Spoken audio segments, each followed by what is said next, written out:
골득실 경쟁은 잠시 제쳐두고 경기력이 설득력 있었는지도 지금은 중요하지 않다. 지금 아스널에게 가장 필요한 것은 오직 승리였다. 컵대회 결승 패배 이후 무너진 분위기를 다시 세우기 위해서, 그리고 우승 경쟁에서 살아남기 위해서 반드시 이겨야 했다. 에미레이츠 스타디움은 그런 아스널에게 절묘한 타이밍에 찾아왔다. 최근 공식전 6경기에서 4패 1무 1승이라는 최악의 흐름 속에 있었기 때문이다. 34라운드 상대는 뉴캐슬 유나이티드였다. 리그 하위권에 머물고 있으며 몇몇 핵심 자원도 빠진 상태였다. 하지만 미켈 아르테타 감독의 팀을 둘러싼 압박감은 여전했다. 무려 200일 넘게 지켜왔던 선두 자리를 최근 맨시티에게 내줬기 때문이다. 게다가 통계는 더 뼈아픈 현실을 보여준다. 아르테타 체제에서 4월은 평균 승점이 가장 낮은 달이었다. 프리미어리그 통산 51패 중 9패가 4월에 나왔고 이는 18%에 해당한다. 남은 경기에서 전승은 물론 골득실까지 챙겨야 하는 상황. 그러나 현실은 녹록지 않았다. 아스널 공격진이 한 경기 2골 이상 넣은 마지막 경기는 2월 말 토트넘전이었다. 최근 6경기 연속으로 매 경기 한 골 이에 그치고 있었다. 다행히 뉴카슬 역시 심각한 부진에 빠져 있었다. 본머스전 1대2 패배를 포함해 공식 전사 연파에 프리미어리그 최근 12경기에서도 3승 1 무팔패에 불과했다. 14위라는 순위는 강등권과는 거리가 있지만 유럽 대항전 진출과도 너무 멀었다. 경기 시작 직후부터 아스널의 긴장감은 드러났다. 킥오프 20초 만에 오술라가 빠른 돌파로 살리바를 흔들며 위협적인 장면을 만들었다. 4분에는 산드로 토날리의 패스를 받은 브루노 기마랑이스가 강하게 슈팅했지만 공은 골대를 넘어갔다. 초반 5분 동안 두 차례 위기를 맞은 아스널은 무거운 분위기에 짓눌린 듯 보였다. 하지만 곧 정신을 차렸다. 8분, 데클란 라이스가 공간을 잡고 근거리 슈팅을 날렸지만 골문을 살짝 벗어났다. 그리고 단 1분 뒤 균형이 깨졌다. 오른쪽 코너킥 상황에서 노니 마두에케와 카이 하베르츠가 짧게 연결했고 하베르츠가 내준 공을 라이스가 논스톱 오른발 슈팅으로 마무리했다. 공은 절묘하게 감겨먼 포스트 구석으로 빨려 들어갔고 닉 포프는 손 쓸 수 없었다. 아스널 1대0 리드.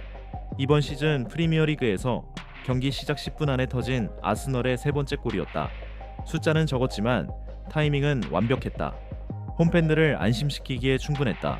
선제골 이후 아스널은 한결 부드럽게 움직였다. 26분 마두에케가 측면 돌파에 성공했지만 포프 골키퍼가 먼저 달려나와 공을 잡아냈다. 뉴카슬도 방역했다. 30분 코너킥 상황 후 흐른 공을 토날리가 약 25m 거리에서 강력한 발리슈스로 연결했고 다비드 라야가 가까스로 막아냈다. 34분 아스널의 악재가 닥쳤다. 카이 하베르츠가 부상으로 교체되며 빅토르 요케레스가 투입됐다. 순간적으로 흔들린 틈을 타 기마랑이스가 토날리에게 절묘한 패스를 찔러줬지만 아스널 수비진이 막아냈다. 전반은 아스널의 1대0 리드로 종료됐다. 뉴캐슬은 전반에만 9개의 슈팅을 기록했지만 대부분 중거리 슛이었고 유효 슈팅은 단 2개뿐이었다. 후반 시작과 함께 아스널은 또 하나의 악재를 맞았다. 데클란 라이스마저 근육 통증으로 교체 아웃됐다. 압박감은 더욱 커졌다. 한때 뉴캐슬의 점유율이 70%를 넘기도 했다. 하지만 점유율과 달리 결정력은 부족했다. 경기는 팽팽한 줄다리기로 흘러갔다. 75 minutes. 마르틴 웨데고르가 수비 뒷공간을 가르는 롱패스를 넣었고 요케레스가 쇄도했다. 닉 포프는 박스 밖으로 뛰쳐나와 파울로 저지하며 옐로카드를 받았다.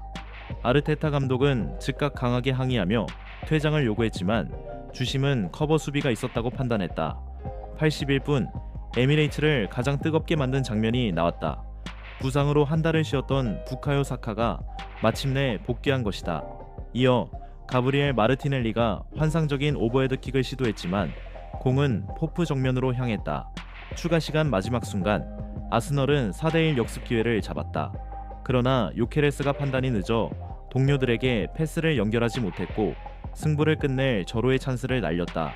결국 종료 휘슬이 울렸고 아스널은 1대0 승리를 지켜냈다.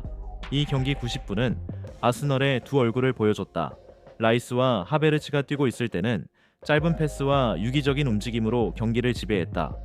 하지만 두 선수가 빠진 뒤에는 경기 장악력이 급격히 떨어졌고 단조로운 롱볼이 반복됐다. 결정적인 무기는 다시 한번 세트피스였다. 이번 시즌 리그에서 짧은 코너킥을 단 6번만 시도했던 아스널은 뉴카이슬전에서만 3번 연속 같은 패턴을 꺼냈고 결국 결승골을 만들어냈다. 철저히 준비된 장면이었다. 경기 후 웨데고르는 말했다. 힘들고 거칠고 피지컬이 많이 요구된 경기였다. 하지만 우리는 승리를 위해 모든 것을 쏟아부었고 그게 가장 중요하다. 아르테타 감독도 만족감을 드러냈다.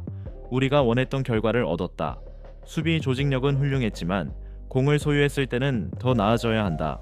귀중한 승점 3점을 얻은 아스널은 다시 맨시티를 제치고 선두 자리를 되찾았다. 골득실도 한 골 앞섰다. 하지만 맨시티는 아직 한 경기를 덜 치렀다. 우승 경쟁은 끝까지 이어질 전망이다. 그리고 이제 아스널의 시선은 마드리드로 향한다.